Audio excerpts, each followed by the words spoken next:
Olá pessoal, hoje a gente vai falar um pouco sobre o processo de desenvolvimento de software. Para Antônio Mendes da Silva Filho, o processo de desenvolvimento de software é composto por algumas atividades, como o levantamento de requisitos, onde são averiguados requisitos do sistema a ser desenvolvido, como também o que o cliente quer ou espera do software. Análise de requisitos, onde analisa se os requisitos levantados são completos, consistentes, se não existe ambiguidade. O projeto, onde são especificados os tipos de dados que serão utilizados, bem como se define os mecanismos de acesso a esses dados e a forma como eles serão utilizados. A implementação ou codificação, que é onde o programa ou código é escrito implementando as funcionalidades levantadas. Os testes, onde o programa é testado com o objetivo de ver se não existe bug ou defeitos. E por fim, a manutenção, onde se corrige defeitos ou ver se há necessidade de adicionar novas funcionalidades ou de alterar alguma que já existe. O autor ainda afirma que um ponto importante no desenvolvimento do software é o contínuo feedback durante o processo. Ele afirma que um processo de desenvolvimento de software é importante porque ele serve de guia para controlar as atividades de desenvolvimento do sistema. Ele aloca a tarefa para desenvolvedores específicos, ele especifica quais artefatos precisam ser desenvolvidos em cada uma das etapas de desenvolvimento e ele oferece critérios para monitorar as atividades de um processo. Os softwares, também conhecidos como sistemas, como alguns preferem qualificar, servem para facilitar a vida das pessoas e das empresas. São ferramentas tecnológicas que dinamizam o processo de produção das empresas, reduzem custos e geram lucros. Além disso, os softwares permitem armazenar e administrar informações em quantidade muito superior à capacidade humana de armazenar e administrar. O avanço da tecnologia possibilitou o desenvolvimento de software cada vez mais eficientes, desenvolvidos para facilitar e dinamizar serviços que antes levavam horas ou até dias para ser concluídos. Hoje, pequenas e microempresas podem ter um software totalmente planejado para atender a sua demanda, e as grandes empresas podem contar com ferramentas cada vez mais avançadas para administrar seus projetos.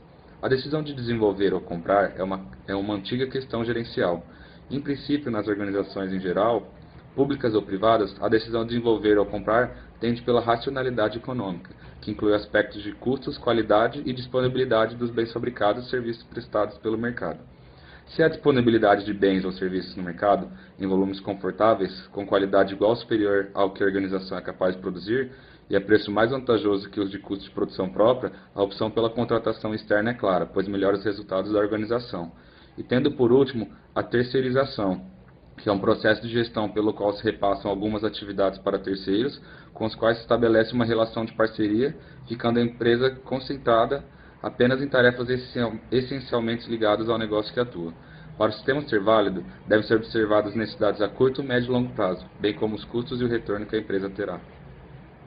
Software as a Service é uma forma de distribuição e comercialização de software. Assim, com a sua utilização, não faz necessário pagar licenças, é apenas pelo uso dele como serviço. De acordo com Loudon e Loudon, ao invés de comprar e instalar programas, as empresas alugam essas mesmas funções e serviços, com usuários pagando uma assinatura ou uma taxa por transação. Um exemplo que esses autores citam é o Salesforce.com, que oferece serviços de software e inclui ferramentas para customização. O serviço, então, é oferecido através de um modelo de assinatura pela internet, ou seja, o cliente não compra o software, apenas aluga a solução total, que é oferecida remotamente. As empresas e os clientes, eles não pagam, então, pela propriedade, mas pelo uso do mesmo. E as empresas fornecedoras provém manutenção e suporte técnico para os seus clientes. O desenvolvimento é dividido por interações e cada interação dura 2 semanas. Então, em cada interação é feita uma pequena parte do projeto. Então, e cada interação tem 4 etapas, que são a análise de requisitos, implementação, testes e a avaliação. Depois da parte de desenvolvimento, tem o fechamento. Bom, a empresa possui um processo de desenvolvimento baseado numa metodologia ágil, que é baseada no Scrum, mas é adaptado à realidade da empresa. Então, são divididos em 3 etapas, que é a preparação, onde tem a definição do sistema e também para saber se ele é viável ou não, baseado nos custos, tempo e nas ferramentas que serão utilizadas. A segunda etapa é a etapa de desenvolvimento. O desenvolvimento é dividido em interações, onde são pequenas partes do projeto. E cada interação dura 2 semanas e tem etapas de planejamento, análise de requisitos, implementação, teste e avaliação.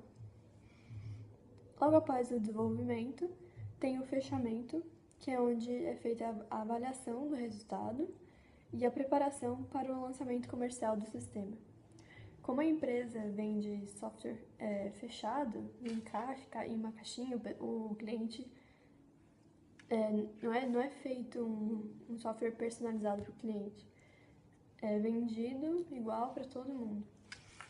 Então, não tem um acordo de nível de serviço e, basicamente, a garantia do cliente está baseada nos direitos do consumidor. E a manutenção desse programa, do sistema, eles fazem uma atualização, só que ela é paga, então não existe uma manutenção gratuita. É importante também falar que para a realização do desenvolvimento dos sistemas, a empresa utiliza uma ferramenta chamada Target, que é uma ferramenta online, onde toda a equipe tem acesso. É importante também a gente dar um destaque para essas interações. Então, a equipe ela é formada por programadores e engenheiros. Então, cada um tem uma função em cada etapa. E é legal que a empresa tem uma estratégia de integração contínua, onde os membros da equipe integram seus trabalhos frequentemente. Então, é fácil detectar erros e o feedback é instantâneo. Então, é detectado um erro, já é arrumado e já passa para a próxima etapa. Então, quando foi perguntado sobre as dificuldades do processo, o gerente falou que, por enquanto, eles não têm, porque já é um processo que está estruturado, então eles não têm muitas dificuldades com... É importante também a gente falar sobre o nível de acordo de serviço. O que é isso? É um documento detalhado que define o nível de serviço que será prestado e a relação entre as duas partes.